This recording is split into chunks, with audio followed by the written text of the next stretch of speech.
Yo, what's up? This is JDFX. Welcome sa ating another video, and this time we're going to recreate or replicate the sound ng Pardon Me dun sa intro. So, gagamit ako ng Zoom MS50G. So, bahala na kayo dyan kung ano yung gamit na pedal ninyo ngayon. Pero, ayun, ipapakita ko rin sa inyo mamaya yung mga effects na ginamit ko dun sa ating, dito sa ating Pardon Me dun sa intro. Pero ito, magsa-sound check muna tayo overall effects dun sa preset natin. So, ito yung sound niya. Ito siya. Kailangan volume swell tayo. Volume swell.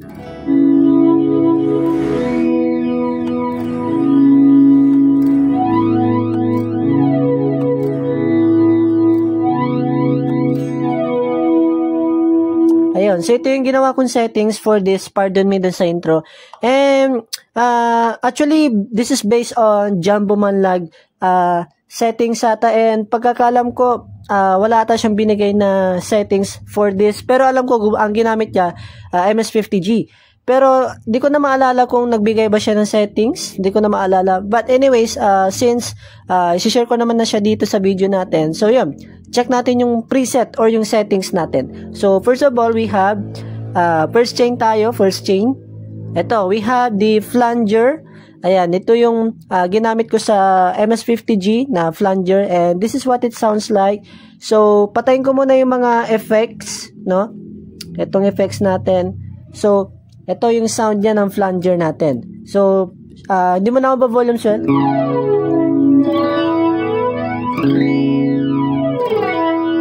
Ayan, ganito naman kapag may volume swell.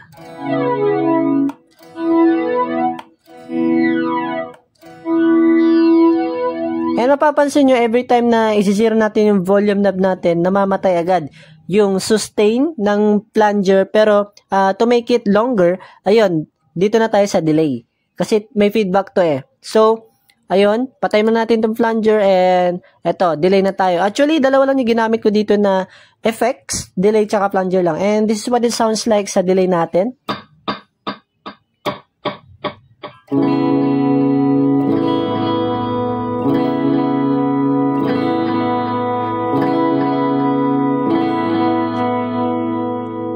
Ayun. So, overall na tayo. So, ito yung flanger natin. Pakita ko na rin yung settings habang piniplay. So, volume swell.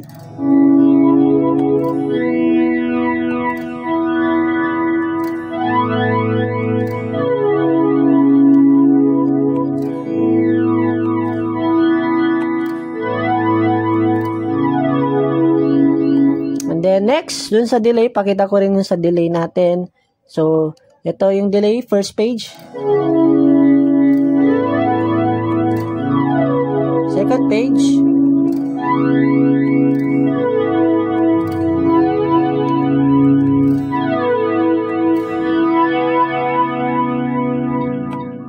Ayan, so ito na yung overall na ginawa ko dun sa Pardon Me. So, hopefully nagustuhan niyo yung preset na ginawa ko, and gayahin nyo na lang yung settings ko, or kung wala man kayong zoom effects, yun, try the best plunger, or try to use best plunger and delay. Actually, kahit digital delay, okay na yun eh. Pero, ang pinakahanapin nyo dito, which is flanger. Okay? So, yun ang pinaka-importante dito. So, pwede rin naman kayo gumamit ng expression pedal or yung volume pedal para hindi na kayo mahirapan sa guitar knob niyo or yung volume knob niyo sa guitar. So, pwede kayo gumamit ng expression pedal na volume, no? Para hindi na kayo mahirapan. But anyways, dito na magtatapos ang ating video, and this is JDFX. Keep rock on. Let's go.